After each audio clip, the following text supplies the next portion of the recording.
Greetings to all St. Gerard parishioners, friends, and visitors. I'm delighted to have these few minutes with you today.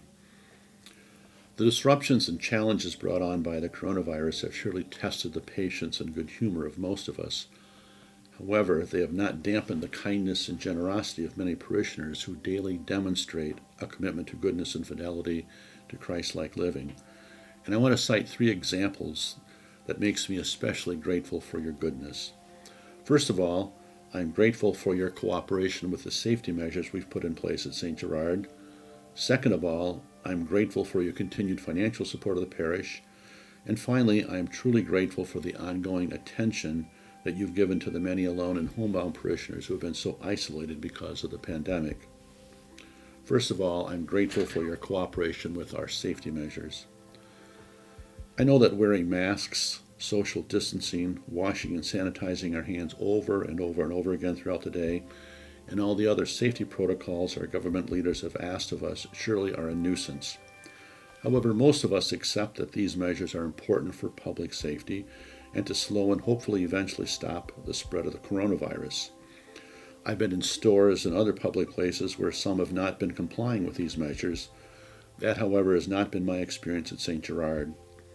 When we began to offer public masses again in late May, we put in place protocols based on what the state of Michigan and the Diocese of Lansing were calling for. I'm truly grateful for the great cooperation we've had from parishioners. I know these protocols are a nuisance, but I applaud you for complying with what has been asked. On those rare occasions when someone has forgotten their mask or when social distancing guidelines have been crossed, parishioners and visitors alike have been gracious when reminded of the need to follow through with the established protocols. So again, I'm really grateful for your cooperation with our safety measures. Secondly, I'm grateful for the way you've continued to support the church financially. When we first had to suspend public masses back in March, our Sunday collection income tanked considerably.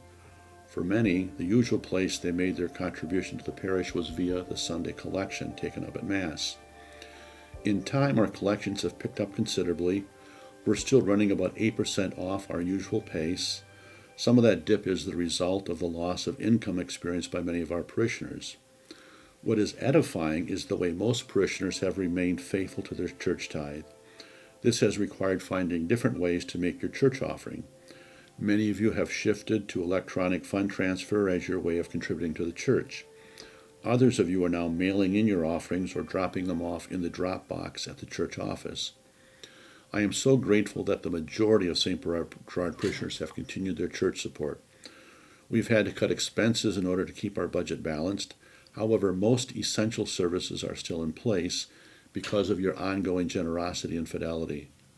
Thanks again for enabling us to keep our ministries alive and active because of your generosity. Finally, I am really grateful for the ongoing outreach that many of you have participated in when it comes to our homebound and alone parishioners. Many of our alone and homebound parishioners have experienced isolation because of the pandemic. One of the painful realities we've had to face is the suspension of our weekly communion visits to the many of our alone and homebound parishioners. Fortunately, for many, their isolation has been tempered by the faithful contact they've received from fellow parishioners over the last many months.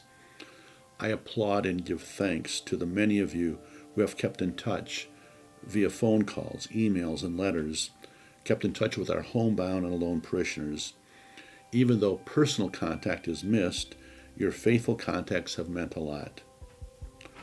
The worst pandemics and disasters do not have to subdue the human capacity for goodness, kindness, and generosity.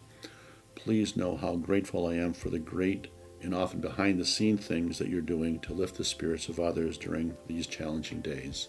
Thank you, thank you, thank you.